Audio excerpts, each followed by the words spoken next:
One. Hi, this is Gina speaking. Welcome to Clubhouse Live, the podcast for Seacoast Pathways. Today we're going to be talking about the history of clubhouses with staff member Joe. Welcome, Joe.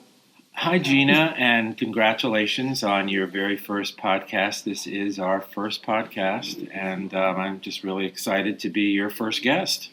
So let me tell you a little bit about clubhouses before we talk about Seacoast Pathways Clubhouse specifically.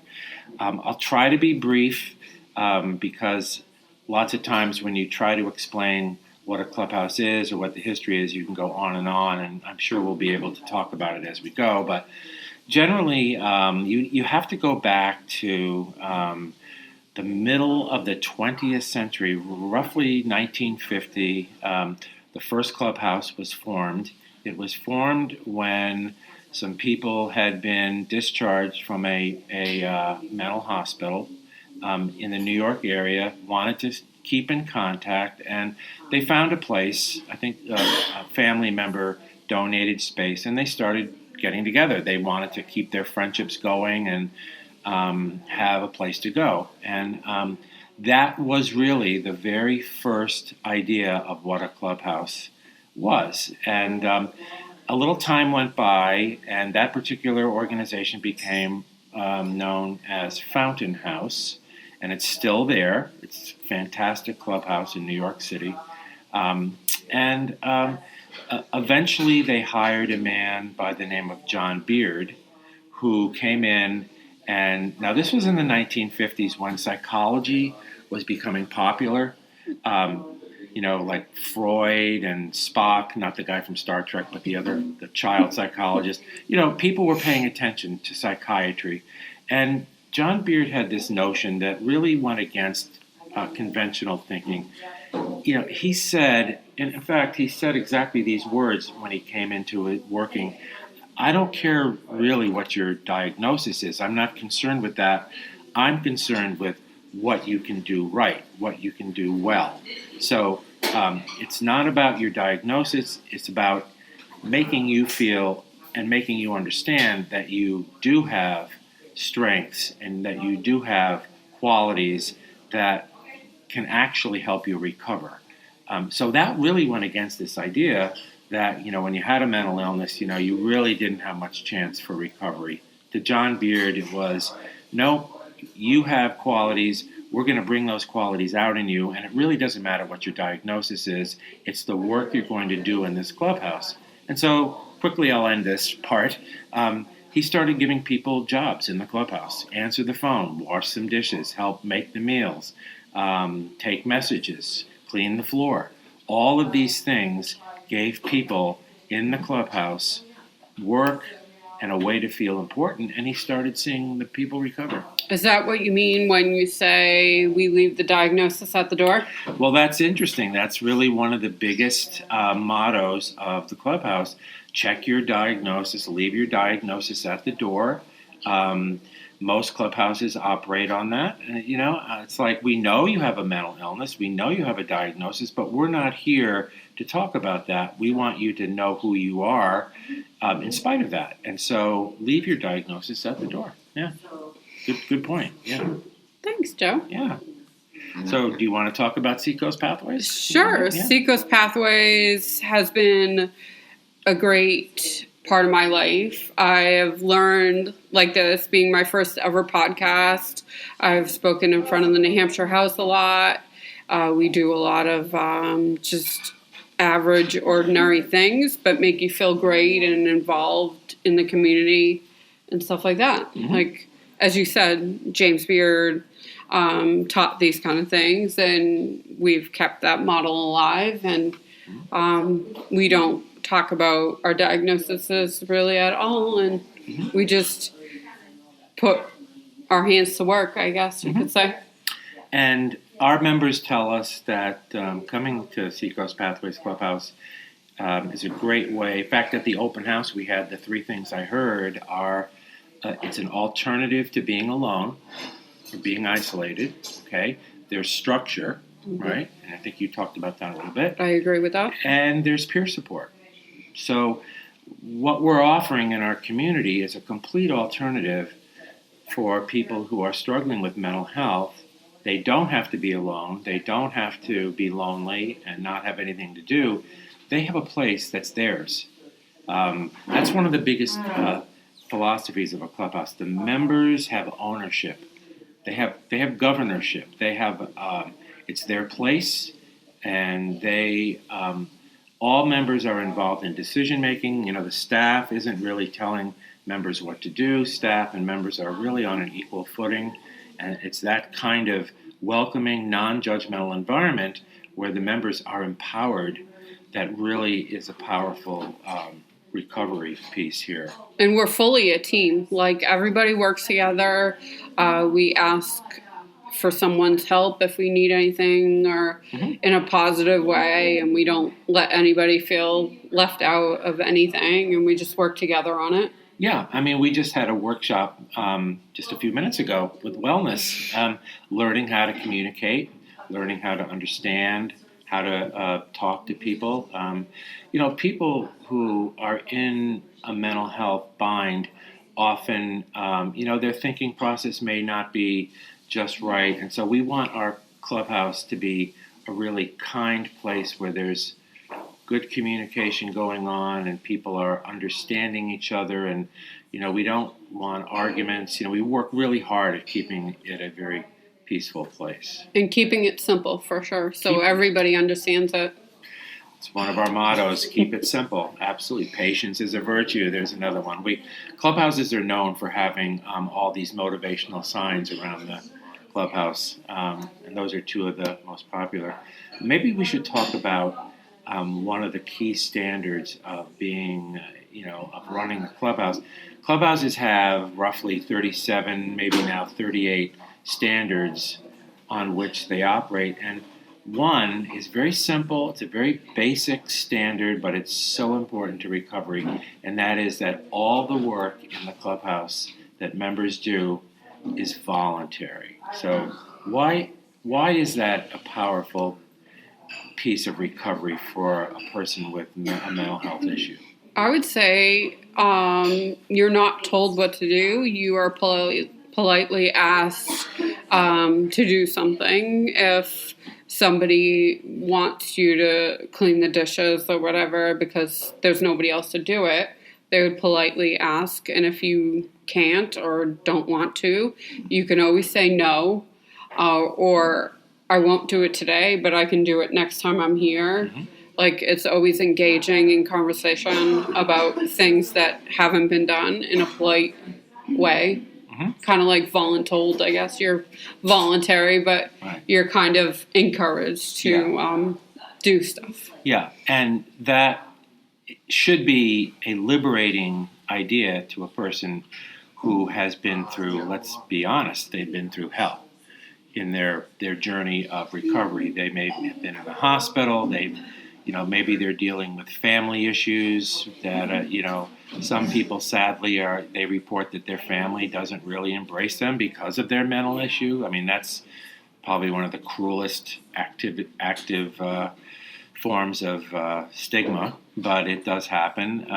When you have a mental health problem, you're out of control on that one. You're often told what to do by your therapist. You have to take medications. You really don't have much voluntary behavior, and so coming to a clubhouse is designed to change all that. As you said at the very beginning, we're here to change all of that, right? We're here to change this idea that if you have a mental health issue, you can't do anything about it. And so if you go to a clubhouse, you'll find that you're in control. You're in charge. You want to do this. If somebody says, would you like to do that? You can say, no, I really don't want to do that. And that's giving you something back. It's giving you more control. And so that's one of the reasons why that particular standard, everything is voluntary, is so important to recovery. Or more of a relief that you can advocate for yourself and say, no, I'm not really in the mood right now. Because, as you said, people with mental health issues, the expectations are just like anybody else to do things. Like at home or whatever with your parents, you're expected to do everything if asked, I guess, kind of the stigma. Yeah, I mean, there are situations, and I've heard many family members say when they try to communicate with their loved one who has a mental health problem, it's like, come on, man, snap out of it, or get it in gear, or go out and get a job, and these are messages that just really don't work. Probably a better way would be to say to the person, what would you like to do? Can you find something that you like, and not be judgmental about it? Give the person a choice. And so if you're listening to this podcast and you do have a mental health problem and you're not sure what to do, maybe too many people are telling you what you should do, and what you need to do is sort of stop that thinking and ask yourself, what do I really want to do?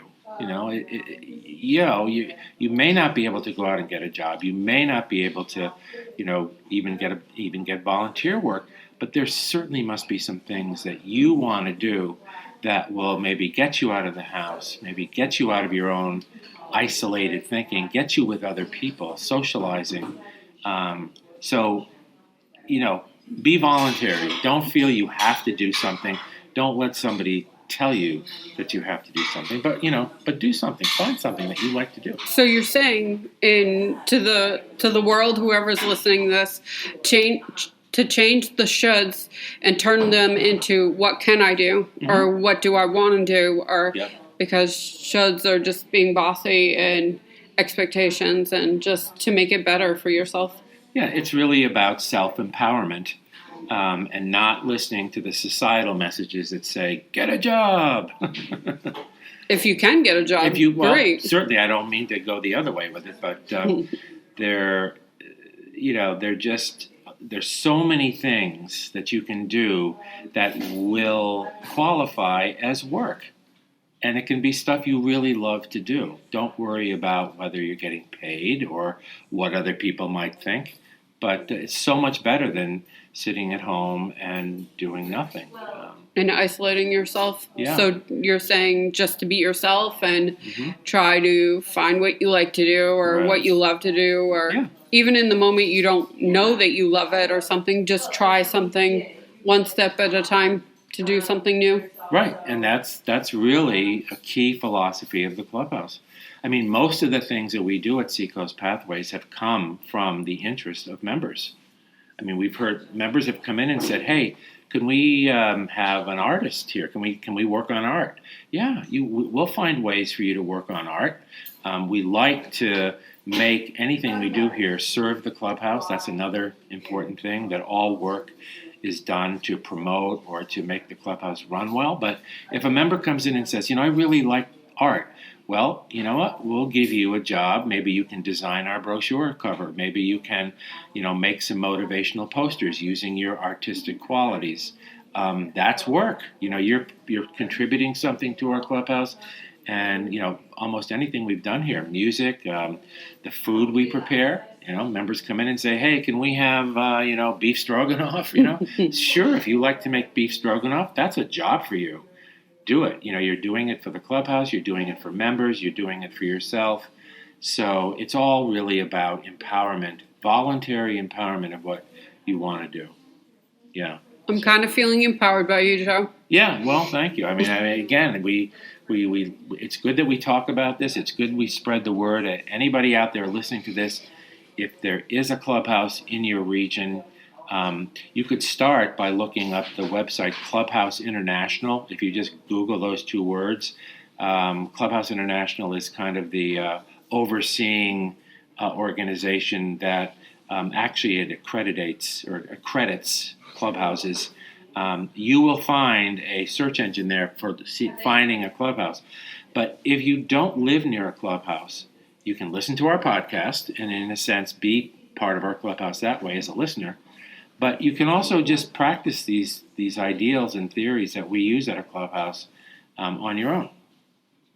That's true, Joe. Yeah. You can always do it at your home or in your environment. Mm-hmm. Yeah.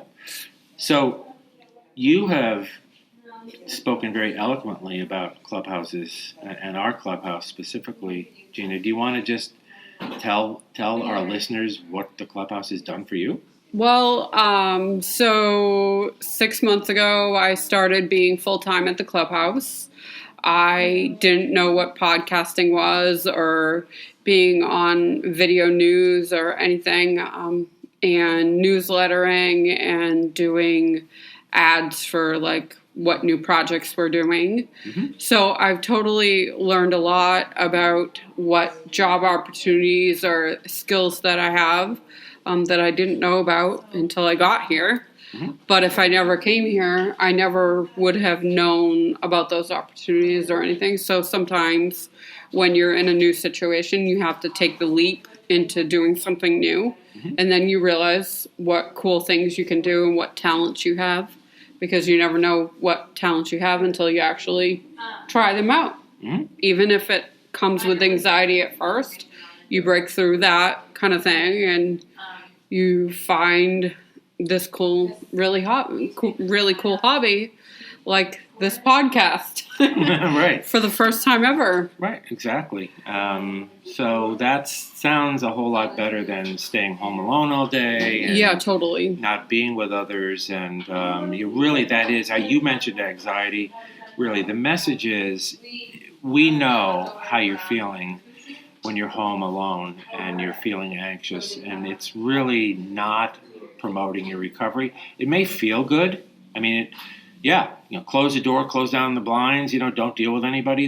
I guess there's some security in that, but the brain needs socialization. The brain needs to be with other people. You need to be with other people. And so Clubhouses pledge, to be very open and non-judgmental and friendly, welcoming. So you do have to get past that anxiety. So True enough. yeah. So I am going to find other things to do in the Clubhouse because as a staff member, a lot is required of us to make sure that all members are engaged in doing things. So I'm going to sort of turn over the microphone to you for about 5 minutes, and I think you might want to be having an interview with another member. Is that what you're going to be doing? Sure. Okay. So thank you, Gina, and I'll be showing up on other podcasts, and you're doing a great job, and I've probably spoken too much, so I'm out of here. So, all right? Okay. All right.